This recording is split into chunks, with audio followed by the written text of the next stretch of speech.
Mahatma Gandhi university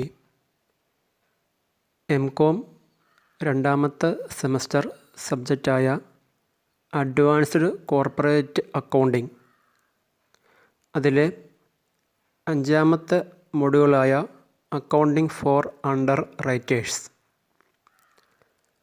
അതിൽ പ്രധാനപ്പെട്ട ഒരു ടോപ്പിക്കായ മാർക്കഡ് ഓർ അൺമാർക്കഡ് ആപ്ലിക്കേഷൻസ് എന്നുള്ള ഭാഗമാണ് ഈ വീഡിയോയിൽ എക്സ്പ്ലെയിൻ ചെയ്യുന്നത്. എന്താണ് മാർക്കഡ് ആപ്ലിക്കേഷൻസ്, എന്താണ് അൺമാർക്കഡ് ആപ്ലിക്കേഷൻസ് എന്ന കാര്യമാണ് വിശദമായി നമ്മൾ ഈ വീഡിയോയിൽ ഡിസ്കസ് ചെയ്യുന്നത്.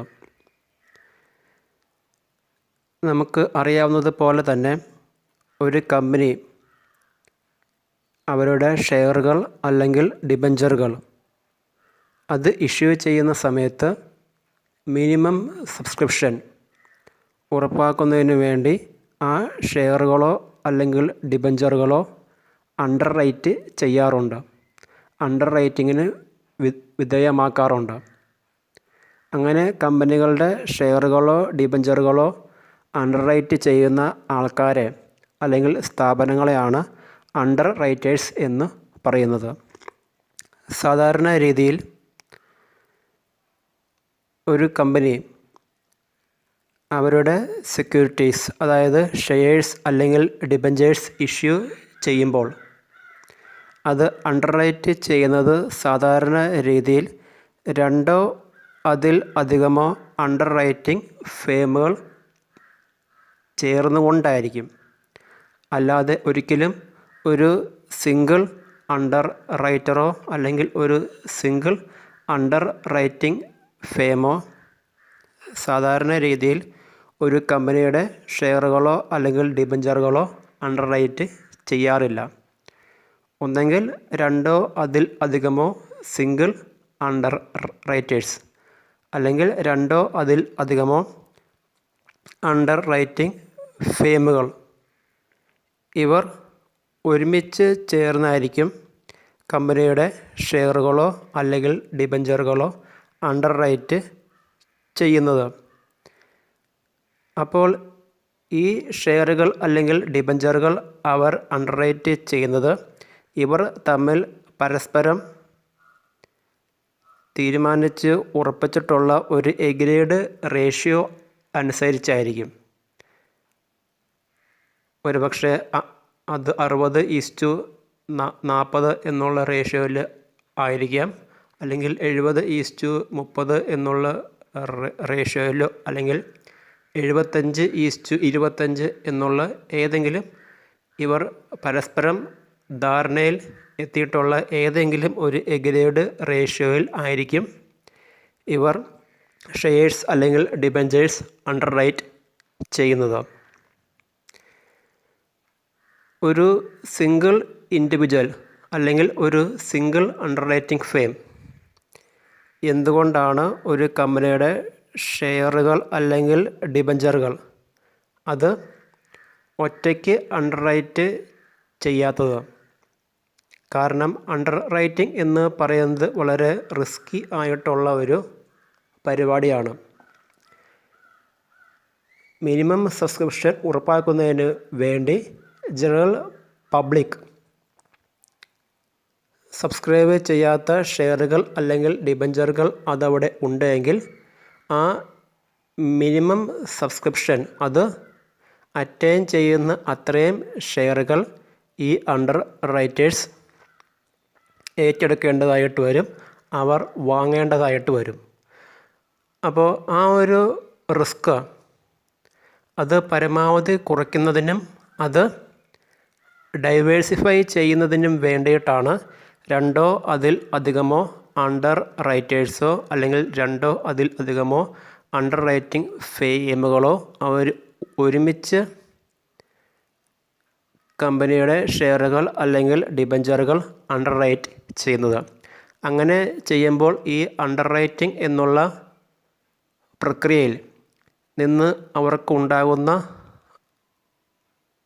റിസ്ക് അത് മറ്റേ ആൾക്ക് കൂടി അത് ഷെയർ ചെയ്യാനും അതുവഴി അവരുടെ റിസ്കിൻ്റെ അളവ് അത് പരമാവധി കുറയ്ക്കാനും ഡൈവേഴ്സിഫൈ ചെയ്യാനും സാധിക്കും. ഒരൊറ്റ അണ്ടർ റൈറ്ററാണ് അല്ലെങ്കിൽ ഒരൊറ്റ അണ്ടർ റൈറ്റിംഗ് ഫേമാണ് ഈ അണ്ടർ റൈറ്റിംഗ് മുഴുവനായിട്ടും ഏറ്റെടുക്കുന്നതെങ്കിൽ അതുമായിട്ട് ബന്ധപ്പെട്ടുണ്ടാകുന്ന മുഴുവൻ റിസ്ക്കും ആ ഒരൊറ്റ സിംഗിൾ അണ്ടർ റൈറ്റർ അല്ലെങ്കിൽ ആ സിംഗിൾ അണ്ടർ റൈറ്റിംഗ് ഫേം ഏറ്റെടുക്കേണ്ടി വരുമായിരുന്നു. ആ ഒരു റിസ്ക് ഒഴിവാക്കുന്നതിന് വേണ്ടിയിട്ടാണ് സാധാരണ രീതിയിൽ അണ്ടർ റൈറ്റിംഗ് ചെയ്യുന്നത്. രണ്ടോ അതിൽ അധികമോ സിംഗിൾ അണ്ടർ റൈറ്റേഴ്സ് ഒരുമിച്ച് ചേർന്നായിരിക്കും, അല്ലെങ്കിൽ രണ്ടോ അതിൽ അധികമോ അണ്ടർ റൈറ്റിംഗ് ഫേമുകൾ ഒരുമിച്ച് ചേർന്നുകൊണ്ടായിരിക്കും. അങ്ങനെ ചെയ്യുന്നതിന് ഇവർ തമ്മിൽ പരസ്പരം ചർച്ച ചെയ്തുകൊണ്ട് ഒരു എഗ്രീഡ് റേഷ്യോയിൽ അവർ എത്തിയിരിക്കും. ആ റേഷ്യോ അനുസരിച്ചാണ് ഇവർ ഷെയറുകളുടെയും അല്ലെങ്കിൽ ഡിബഞ്ചറുകളും ഇവർ അണ്ടർ റൈറ്റ് ചെയ്യുന്നത്. ഓരോ അണ്ടർ റൈറ്ററും പരമാവധി എണ്ണം ഷെയറുകൾ അല്ലെങ്കിൽ ഡിബഞ്ചറുകൾ വിൽക്കാനായിട്ട് പരിശ്രമിക്കും. എങ്കിൽ മാത്രമാണ് അവരുടെ റിസ്ക് അത് പരമാവധി കുറയ്ക്കാനായിട്ട് സാധിക്കുകയുള്ളൂ. ഷെയറുകളുടെ അല്ലെങ്കിൽ ഡിബഞ്ചറുകളുടെ വിൽപ്പന കുറയും തോറും മിനിമം സബ്സ്ക്രിപ്ഷൻ അറ്റൈൻ ചെയ്യേണ്ടി വരുന്ന അത്രയും ഷെയറുകൾ ഈ അണ്ടർ റൈറ്റേഴ്സ് ഏറ്റെടുക്കേണ്ടതായിട്ട് വരും, അല്ലെങ്കിൽ വാങ്ങേണ്ടതായിട്ട് വരും. ആ ഒരു റിസ്ക് ഒഴിവാക്കുന്നതിന് വേണ്ടി ഓരോ അണ്ടർ റൈറ്ററും അവരുടെ കൈവശമുള്ള പരമാവധി എണ്ണം ഷെയറുകൾ അല്ലെങ്കിൽ ഡിബഞ്ചറുകൾ വിൽക്കാനായിട്ട് പരിശ്രമിക്കും. ആ ഒരു സമയത്ത് ഓരോ അണ്ടർ റൈറ്ററുടെയും കൈവശമുള്ള ഷെയർ ആപ്ലിക്കേഷൻ ഫോമുകളിൽ അതാത് അണ്ടർ റൈറ്ററുടെ പേര് സ്റ്റാമ്പ് ചെയ്ത് വച്ചിരിക്കും. ഇത് എന്തിനാണ് ചെയ്യുന്നത് എന്ന് വെച്ചാൽ, ഒന്നിൽ കൂടുതൽ അണ്ടർ റൈറ്റേഴ്സ് അവിടെ ഉണ്ടെങ്കിൽ ഏത് അണ്ടർ റൈറ്ററാണ് ഈ ഷെയർ ആപ്ലിക്കേഷൻ ഫോം കൊടുത്തത് എന്നുള്ള കാര്യം തിരിച്ചറിയുന്നതിന് വേണ്ടിയിട്ടാണ് ഓരോ അണ്ടർ റൈറ്ററും കൊടുക്കുന്ന ഷെയർ ആപ്ലിക്കേഷൻ ഫോമിൽ അതാത് അണ്ടർ റൈറ്ററുടെ പേര് സ്റ്റാമ്പ് ചെയ്ത് വയ്ക്കുന്നത്. അങ്ങനെ ചെയ്യുന്നത് വഴിയായി ഏത് അണ്ടർ റൈറ്ററാണ് ഈ ഷെയർ ആപ്ലിക്കേഷൻ ഫോം ഇഷ്യൂ ചെയ്തത് എന്നുള്ള കാര്യം കമ്പനിക്കത് വളരെ എളുപ്പത്തിൽ പെട്ടെന്ന് തന്നെ മനസ്സിലാക്കാനായിട്ട് സാധിക്കുന്നു. അങ്ങനെ സ്റ്റാമ്പ് ചെയ്ത ആപ്ലിക്കേഷൻസ്